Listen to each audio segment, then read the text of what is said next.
But something very complicated to define taste. I think it's a matter of what your experiences in your life. Welcome to my space. My name is François Laffanour. I think it's something very personal, and it's also something which, in my opinion, it's really linked with the time. What was very important for you when you were eventually younger, and it gives you references to what you are expecting in terms of aesthetic, but also in terms of comfort, in terms of way of life. When somebody enters in my gallery, it's the same in here, I try to have contrast with things.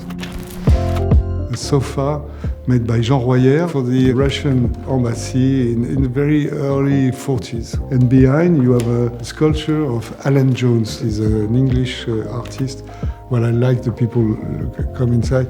This is a little bit provocation, a little bit shocking, you know, this today especially. But he was always trying to work on the image of how we consider the women and the way of showing the women. So I think it was interesting.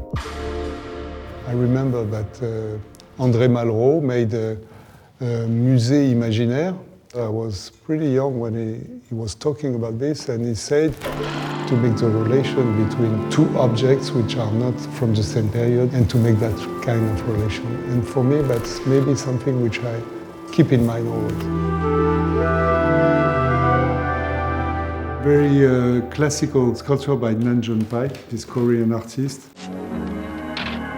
One of the first to work with video. You have on the side of this a piece by Joseph Beuys. Beuys is considered like big father for modern art. It's one of the pieces that he made after his plane crashed and that he was in the mountain with the snow and he was saved by people. I love big sculptures, big tables, something which is not in proportion with usual way of living. So I put always objects which are not from the same period and also which the value is not the main preoccupation. It's what that kind of object, what it's suggesting to you. The big table that I have in the other side, which is by Charlotte Perriand. And I put all around those Prouvé director chairs. Prouvé was very powerful, using very simple material like ply metal, formica, simple woods, and give a magnificent look to his furniture. I like this surprise that you can have. Usually when you have a dining table, most of the time it's boring, and it's something which is most of the time not used by the people. And the light is concentrated by the light on the top, on the table, and so it makes something very unusual in terms of table. It's more a desk, it's more something to work on it, so that's one of my favorite things. I think the light and the proportion of the room is very important. I love high ceiling, I think, but the proportion is very important. I love the idea of having such a piece which is in a kind of opposition with the architecture here, which is very classic.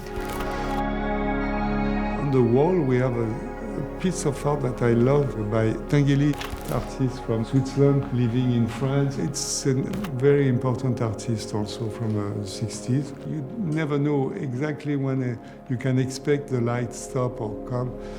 It's like an evocation of the train, the sea, when you come in an harbor and you have those lights. So for me also very poetic.